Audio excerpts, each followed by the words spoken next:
Eu vou ler o texto e os irmãos acompanhem. Mateus capítulo 5, versículo 9.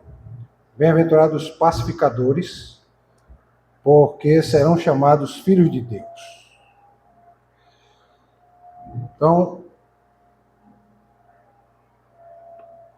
nós vamos falar sobre a justiça pacificadora de Jesus, continuando, esses 9 versículos aqui do começo de Mateus, e vamos até o versículo 11, então faltam mais 2. Tá? E nós estamos perto de terminar esses sermões sobre justiça. Estamos desde o ano passado falando sobre sermões a respeito de justiça. E eu estou pensando já na próxima série de sermões, que será ou em Hebreus, na carta de Hebreus, ou em Apocalipse. Certo? Próximo sermão. Próxima série de sermões, né? Posso até fazer uma combinação com as duas cartas. Mas eu estou propenso a ser Hebreus, porque eu vou começar desde o versículo 1 até o último versículo de Hebreus. Então vejam bem, a gente vive numa realidade de mundo marcada pelo quê? Por guerras. Temos várias guerras hoje no mundo. Né? Temos a guerra da Rússia com a Ucrânia. Temos uma guerra entre Israel e Irã. Estados Unidos e Irã também. Nós temos guerras. Iminência de guerra, na verdade, é iminência, né? Pode acontecer a qualquer momento. Entre as duas Coreias, Coreia do Norte e Coreia do Sul. Iminência de uma guerra com a China.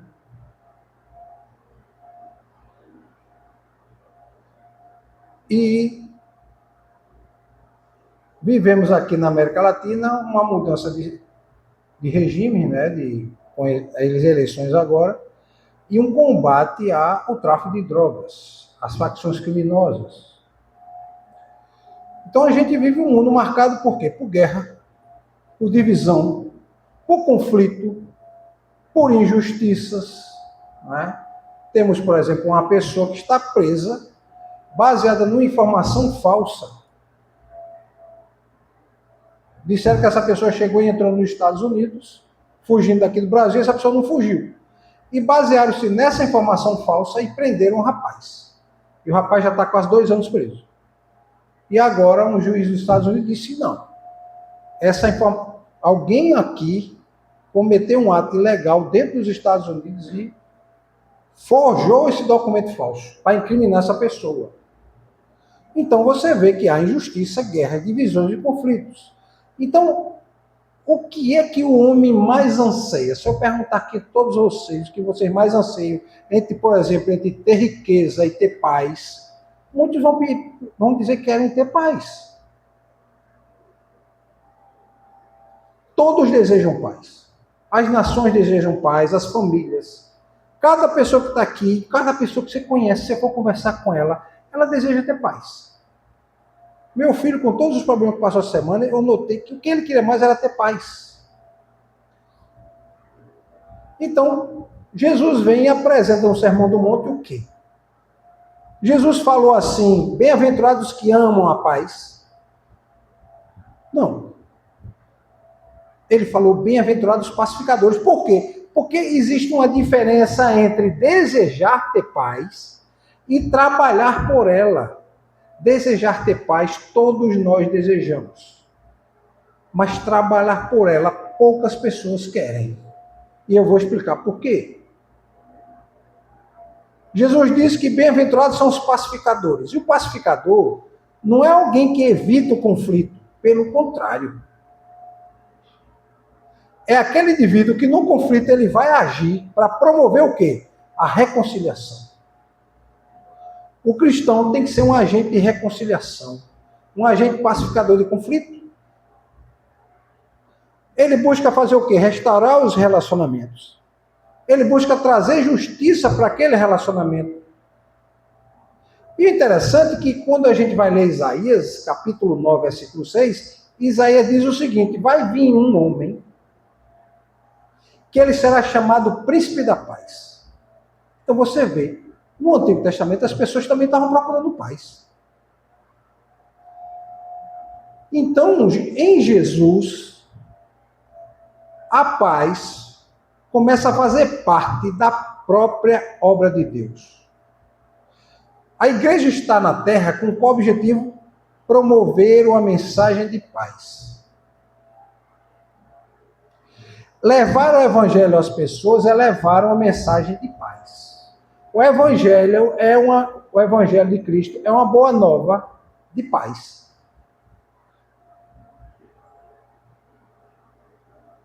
Então, você levar o evangelho como boa nova de paz, você também está levando a própria justiça de Jesus, que é uma justiça pacificadora. Ela não ignora o pecado, ela não ignora a injustiça, mas ela vai fazer o quê? Buscar restaurar aquilo que foi quebrado. E aquilo que foi quebrado desde o Éden. O homem vivia em harmonia consigo mesmo, com a natureza, com o semelhante e com Deus. E quando ele resolve dar as costas e dizer assim, olha, eu vou escolher o que é melhor para mim, eu não preciso de alguém dizer para mim o que é melhor, e no caso esse alguém era Deus, ele quebrou essa harmonia. Aí quem vem restaurar essa harmonia é Jesus. Jesus começa com a sua justiça pacificadora buscando o quê? Buscando começar a reconciliar o homem com Deus. Então a paz que Jesus oferece, que é aquela que o mundo não dá, o mundo faz tratado de paz todo o tempo. Então aí, vários tratados de paz sendo preparados para tentar encerrar a guerra e dizer, olha, não queremos mais confusão com vocês. No mínimo, eles geram uma trégua. Né? Baixam-se as armas, as pessoas não brigam umas com as outras, mas vivem em guerra. Mas a paz que Jesus oferece, ele quer oferecer primeiro a que paz? A paz que dá condições do homem se relacionar com Deus. A gente sabe que o pecado, ele produziu separação e culpa. Todos nós que entendemos a natureza do pecado, quando lembramos de coisas que nós fizemos, nós sentimos vergonha, arrependimento. Pensa assim, eu não devia ter feito isso. Eu não devia ter feito isso. Que mal, tanto mal que eu fiz àquela pessoa. Como também fiz a mim mesmo. Né? Então, o pecado gera separação e culpa, mas Jesus, por meio da cruz, ele busca restaurar esse relacionamento com Deus e transforma aquelas pessoas que creem em Jesus em instrumentos de quê? De reconciliação. É aí que começa o Espírito Santo a operar no cristão, no crente, para ele ser um instrumento de paz. Então, a justiça que Jesus apresenta e que está dentro do Evangelho, ela tem uma dimensão interna, que é aquela paz que cada um de nós sentimos, mesmo quando está tudo correndo mal. Essa semana eu passei esse problema todo, e eu não entrei em desespero em momento algum, eu tinha paz no coração. Senhor, eu sei que eu estou fazendo o melhor, estou tentando fazer o melhor, e eu não posso me desesperar. Eu sei que o Senhor está no controle, o Senhor vai me ajudar e dar sabedoria de como lidar. Né? E dar paciência. Para você ouvir certas coisas, às vezes ser agredido e não reagir, e dizer, olha, calma que não é assim que a gente vai resolver. Vamos resolver de outra forma. Né? Principalmente uma pessoa que está ali, alternando momentos de bom humor e momentos de agressividade. E no conflito, é o que a gente lida todo dia, com pessoas que têm conflito. Então essa dimensão interna, ela vai o quê? Vai se manifestar a paz na vida da gente, porque nós estamos reconciliados com Deus. Então, se internamente a gente está reconciliado com Deus, a gente tem essa consciência por meio de Jesus, a próxima manifestação é externa, é o que as pessoas vão ver. Porque é aí que você vai expressar Na maneira como você se relaciona com os outros, quem é você? E as pessoas vão ver, fulano é uma pessoa transformada. Fulano é um indivíduo que busca reconciliar. Fulano é uma pessoa que ele busca resolver os conflitos da melhor forma possível. Ele é um indivíduo que busca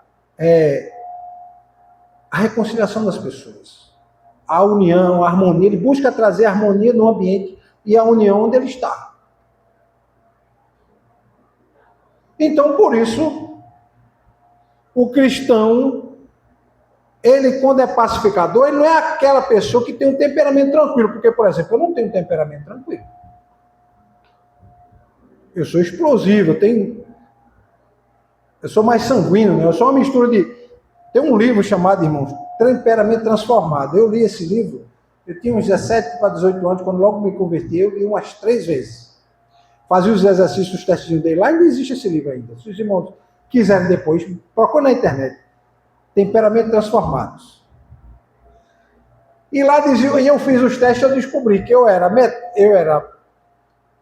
tinha uma grande parte do meu temperamento era baseado no de Pedro, porque ele se baseia em Pedro, Paulo, Moisés e em Cristo. Aí eu descobri que o meu temperamento era mais a mistura de Pedro com Paulo. Então era a mistura do colérico, que é aquela pessoa que explode, né? E o sanguíneo, que é aquela pessoa que tem um temperamento forte, né? Mas o evangelho vai fazendo o que com a gente? Vai transformando. Então hoje eu já sou bem mais tranquilo para certas situações. Ou seja, antigamente eu ouvia um desaforo, eu não ficava calado. Não ficava. Eu respondia até pior do que o que a pessoa disse. A pessoa acho que até se arrependia de ter dito desaforo a mim. Hoje não, hoje eu já escuto, eu já tento entender a pessoa, dizer, olha, deve estar com algum problema, né? E tento perguntar, o que é que está acontecendo para você estar reagindo dessa forma? Não é porque eu não lhe agredi, não falei nada demais com você, você está assim por quê? Foi o que aconteceu? Você está com algum problema e não é comigo.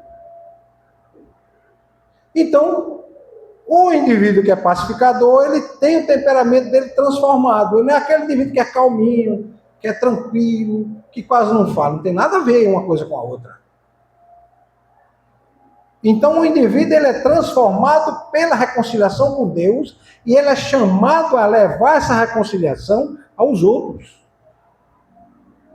Jesus afirma que os pacificadores serão chamados filhos de Deus. Por quê? Porque o pacificador, o cristão, ele vai manifestar as características do próprio Deus. Que é justiça. É o indivíduo que busca agir com justiça. Ele busca tratar com amor as pessoas. Ele é misericordioso. Não confunda o misericordioso com aquela pessoa que você diz assim, ele é um boca aberta, ele é um leso, as pessoas falam e ele não reage. Não tem nada a ver uma coisa com a outra. O misericordioso é aquela pessoa que vê o problema do outro e tenta entender o outro. Ele é um indivíduo pacificador.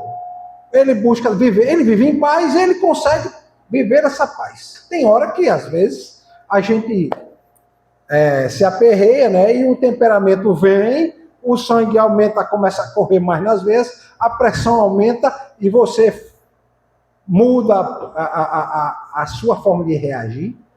Mas com o passar do tempo você vai vendo, não adianta reagir assim porque não resolve.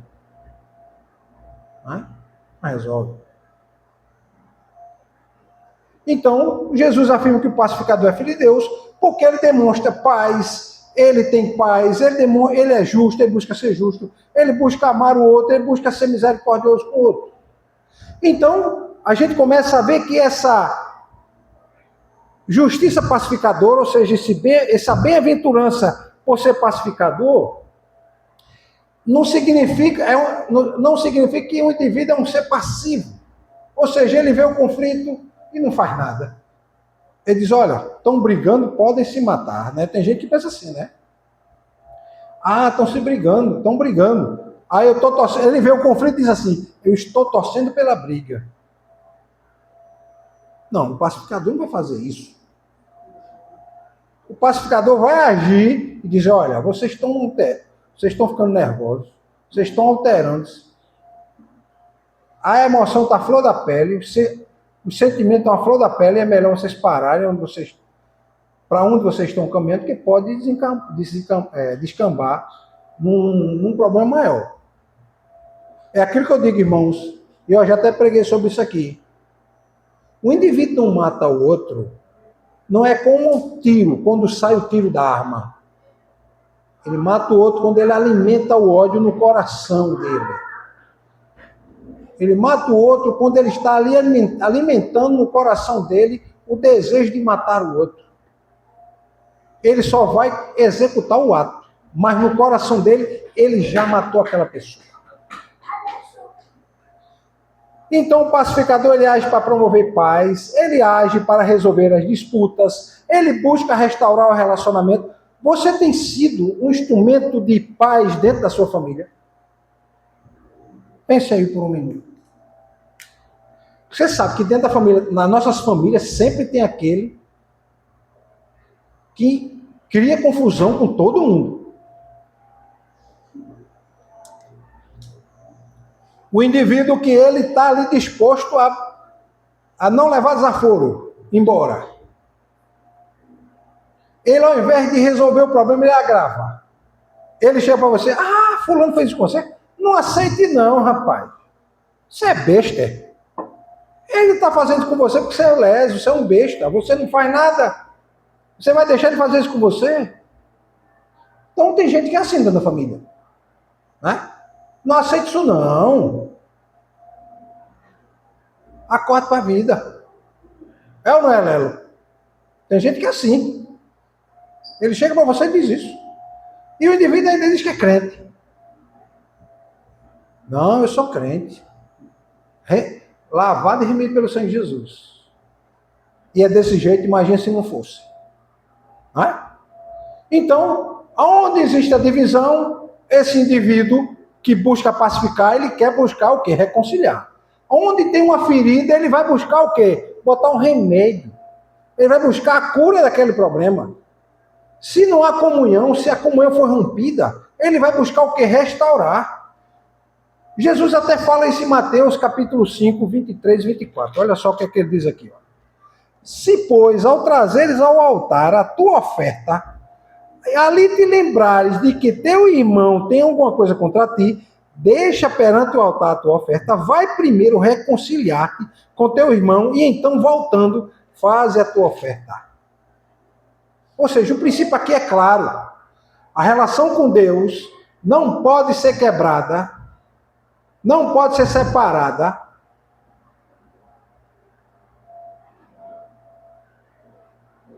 em função de como a gente trata o próximo. Ela vai ser quebrada. Se você trata mal o outro, provavelmente a sua comunhão com Deus não estará em dia. Por isso que a oração do Pai Nosso diz assim, olha, Senhor, perdoa as pessoas que não tenham nos ofendido, assim como a gente perdoa elas. O perdão é condicionado. Se eu perdoar, eu vou ser perdoado. Então, reconciliação, meus irmãos, é uma expressão da justiça. E buscar restauração não é negar o problema, não. Tem gente que diz, olha, você tem que esquecer o problema. Não, o problema existe, existiu. Você tem que saber lidar com ele. E agora buscar restaurar essa comunhão. Em algumas situações é bem complicado, é complexo buscar restaurar uma comunhão, mas é possível. Imagina o seguinte fato. Duas mulheres, a mulher casada separou do marido. E ela resolveu viver com outra mulher.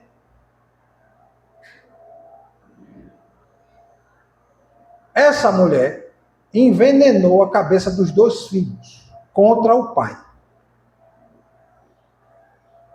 Ela envenenava, dizia que o pai não prestava, batia nas crianças, dizia que o pai... E começou a dizer que o pai abusava sexualmente. E do jeito que as coisas estão hoje, você tem que ter muito cuidado como você chega até perto de uma mulher. Porque a lei do jeito que está... Né?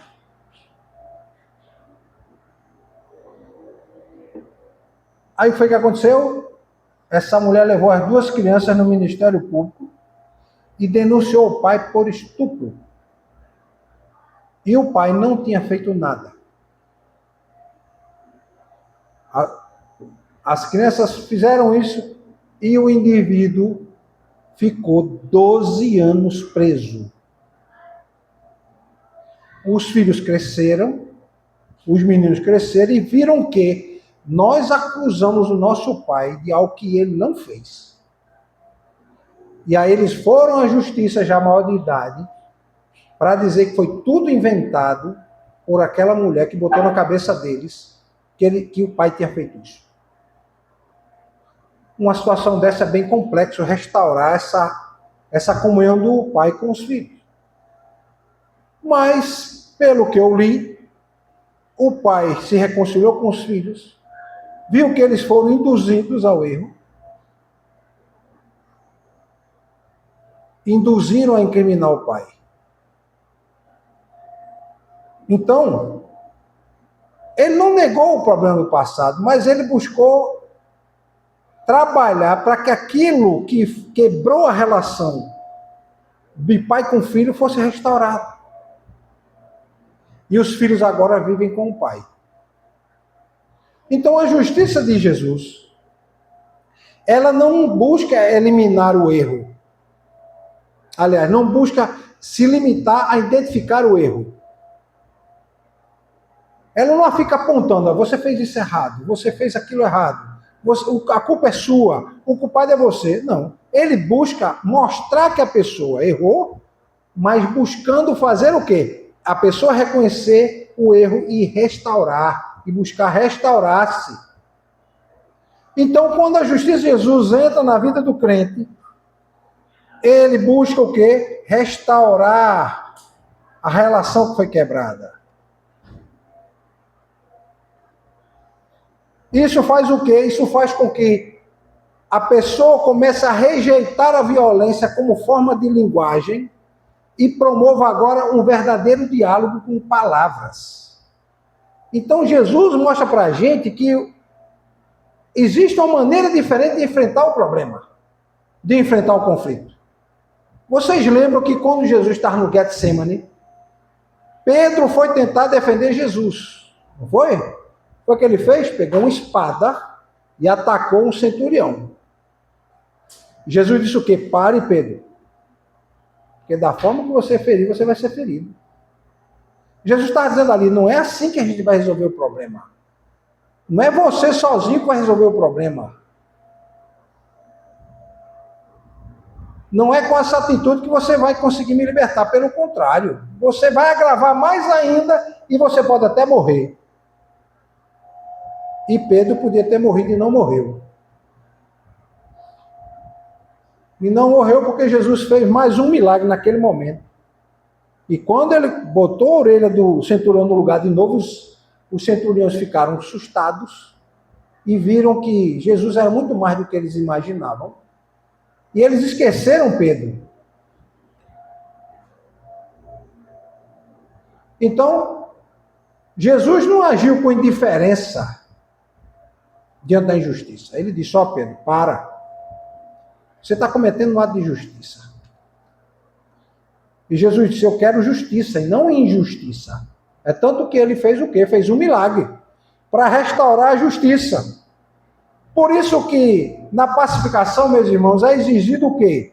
Que a pessoa dialogue, que a pessoa converse com o outro, que a pessoa escute mais do que fale, que a pessoa use o perdão como instrumento de reconciliação, que a pessoa tenha coragem de poder falar muitas verdades que têm que ser ditas, mas ser ditas com sabedoria.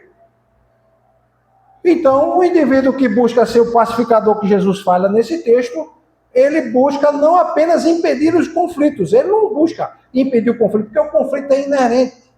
O conflito sempre vai existir. Ele procura o quê? Não, ele procura uma paz muito mais profunda que apenas dizer, vamos parar com isso, né?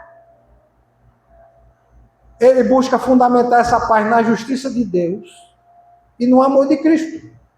Porque ele sabe que somente essas duas coisas podem transformar as pessoas e as relações entre as pessoas. Porque, meus irmãos, onde existe injustiça, a gente tem que estabelecer e buscar estabelecer a justiça de Cristo dentro da relação, dentro do relacionamento. E alguém diz, pastor, qual é a justiça de Cristo? Eu tenho falado dela há pelo menos 1 ano e meio, mas eu sempre digo, leia a Bíblia, para você poder identificar.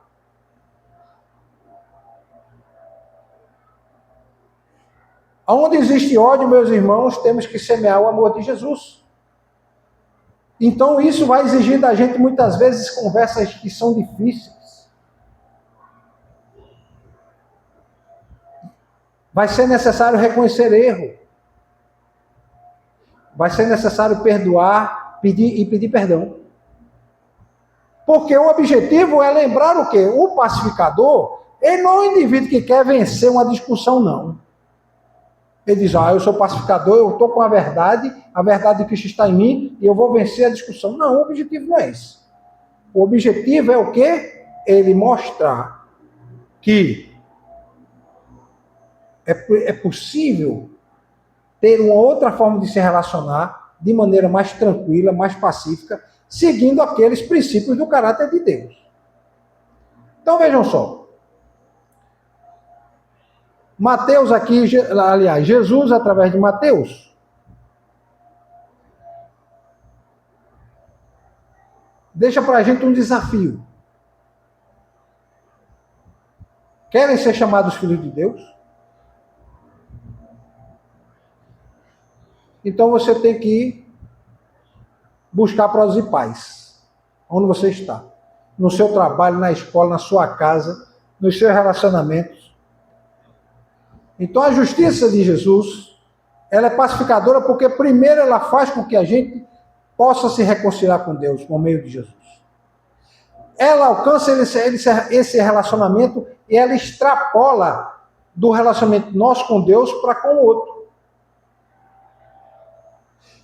E ela, quando se manifesta na nossa vida, essa justiça pacificadora, ela faz com que a gente saiba enfrentar os conflitos, as disputas, as divergências. Eu vou usar um termo que a gente usava quando era criança, eu não sei nem se o pessoal ainda usa hoje. Quando a gente estava arengando, lembra disso, irmão? Né? Quando arengava, quando o pessoal arengava, não sei nem se o povo ainda usa isso hoje, né? Mas quando o povo arengava, rapaz, aquele povo está arengado, não era assim? Fulano está arengado com fulano, ou seja, fulano está despeitado, né? Fulano não fala mais com fulano, com cicrano. Então, ser pacificador é um indivíduo que busca trazer paz por meio da verdade, por meio da justiça, por meio do amor, por meio do perdão, por meio da restauração, sabendo que ser pacificador não é um sinal de fraqueza. Ser pacificador não é um sinal de fraqueza, porque senão não seríamos felizes e não seríamos chamados filhos de Deus. E lembrem-se, quem é a pessoa chamada filho de Deus na palavra? Quem é? É Jesus. Então nós seremos comparados a Jesus por sermos pacificadores. E eu quero, para começar a finalizar, fazer algumas perguntas para vocês pensarem um pouco. Primeira pergunta, como é que está a sua relação com Deus? Pense aí. Como é que ela está? Porque antes de a gente poder pacificar os conflitos,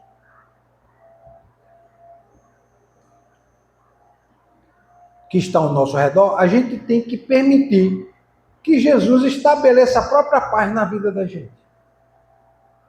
Como é que está o seu relacionamento com Deus? Como é que está a sua vida de oração? Como é que está a leitura da palavra? Qual foi a última vez que você abriu sua Bíblia? Qual foi a última vez que você orou? Antes de dormir, com muito sono, e ora assim com um desencargo de consciência para dizer, Senhor, eu estou cumprindo minha obrigação. A segunda pergunta é o seguinte: Existe alguma relação, ou seja, algum relacionamento de você com alguém que precisa você perdoar alguém ou ser perdoado? Ou seja, essa relação está quebrada e você vai ter que dar o primeiro passo, porque se você esperar pela outra pessoa, ela não vem. Porque, meus irmãos, vai ser necessário muitas vezes pedir perdão para poder iniciar uma conversa que foi muito adiada e por bastante tempo.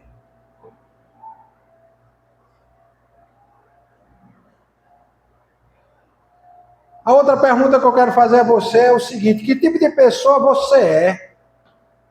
Ou seja, como é que você age quando surge um conflito? Você age como aquela pessoa que tenta entender a situação ou começa a dizer, olha, lá vem ele criando problema, eu estou aqui no meu canto, não estou tranquilo e ele está criando problema. Aí você usa certas palavras que vão aproximar ou vão afastar? Quais palavras que você usa? Você é aquele que busca aumentar a tensão, ou seja, ampliar o conflito. É aquele indivíduo que o conflito é mais ou menos como um fogo. Aí você, ao invés de jogar água, você pega 1 litro d'água, não joga água. Você pega 1 litro de gasolina e joga. Se você joga gasolina, você não vai apagar esse fogo. Você vai ampliar. Então tem gente que quando fala, joga gasolina. Ele amplifica o problema. Ou você é aquela pessoa que busca jogar água para diminuir a tensão ali. E a quarta pergunta é o seguinte: como é que você enfrenta a injustiça? Naturalmente nós ficamos com raiva. E a gente sente vontade de se vingar. Não é? Fulano fez aquilo comigo, eu vou pegar ele. Ele não sabe o que espera por ele. Tem gente que até diz assim, a vingança é um prato que se come frio. Já ouviram essa história, esse ditado? A vingança é um prato que se come frio. O que significa isso? É que pode levar o tempo que for, mas eu vou cumprir o meu desejo de vingança.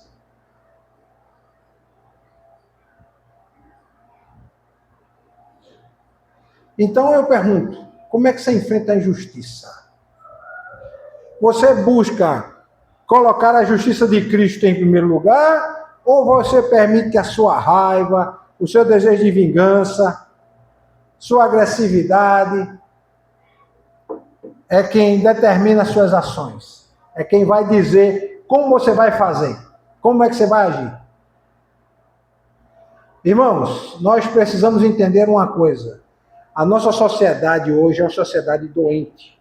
É uma sociedade que está adoecida. Eu vou dar um exemplo que aconteceu comigo essa semana, não, semana passada. Os irmãos sabem que no trânsito de Recife, quem anda de ônibus aí ou quem anda de carro, né, Léo? É horrível o trânsito de Recife. É o pior trânsito do Brasil e um dos piores do mundo. Então tem lugar em Recife que engarrafa de um jeito. E tem gente que quer passar de toda forma. E às vezes ele vai imprensando você. Aí o que acontece? Aí vem um indivíduo me imprensando, dizendo, meu Deus, esse cara quer passar onde? Que não dá para passar nada aqui. Quando ele foi para cima, eu tirei para não bater nele, eu dei um toquezinho no carro que estava na frente. Assim. O cara desceu e abriu os braços. O que foi? Eu digo, não foi nada. O indivíduo aqui me apertou para cá, eu tentei livrar para ele não bater em mim, eu terminei encostando meu para-choque no seu, mas não fez nada no seu carro. Se os irmãos observarem, a pessoa que desce para isso, o carro é como se fosse uma extensão do corpo dele. Eu acho que se você desse uma bofetada nele, ele não ia reagir da forma que reagiu, podia até tomar um susto, entrar no carro e ir embora, do que você encostar no carro. Tem gente que é assim. Então a sociedade precisa de pessoas que saibam discordar sem odiar.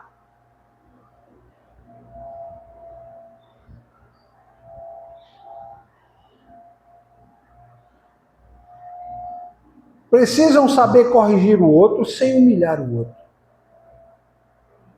E é o que mais a gente vê em rede social. Uma pessoa faz uma pergunta, olha, eu não entendi por que isso. Aí lá vem o outro. Você é burro? Você não sabe ler?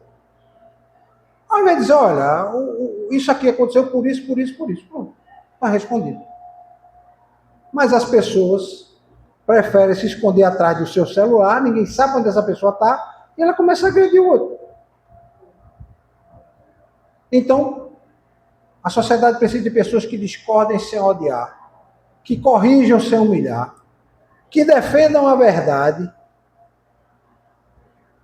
sem destruir o outro. E que a gente enfrente os conflitos sem violência. E se tem um lugar que deveria ser um ambiente de pacificação e de reconciliação, era a igreja. Mas, infelizmente, falar em paz, falar em harmonia, muitas vezes fica só na pregação, porque na prática não acontece. O meu desejo, meus irmãos, é que Deus nos dê mansidão para a gente resolver os conflitos. Que a gente tenha sabedoria dada pelo alto para promover essa paz que Cristo oferece. Pelo nosso testemunho, pela nossa forma de agir. E que a gente tenha coragem de enfrentar os problemas, porque sempre vai ter problema na vida da gente, nunca vamos deixar de ter problema. Uns mais, outros menos. E que a vida da gente possa revelar esse caráter de Cristo. Porque através disso é que as pessoas vão conseguir ver Jesus em você e através de você. Por isso que Jesus disse que bem-aventurados os pacificadores, porque serão chamados filhos de Deus, porque o que ele quer é que a gente seja instrumento de reconciliação. Amém? Eu vou pedir para Gilberto orar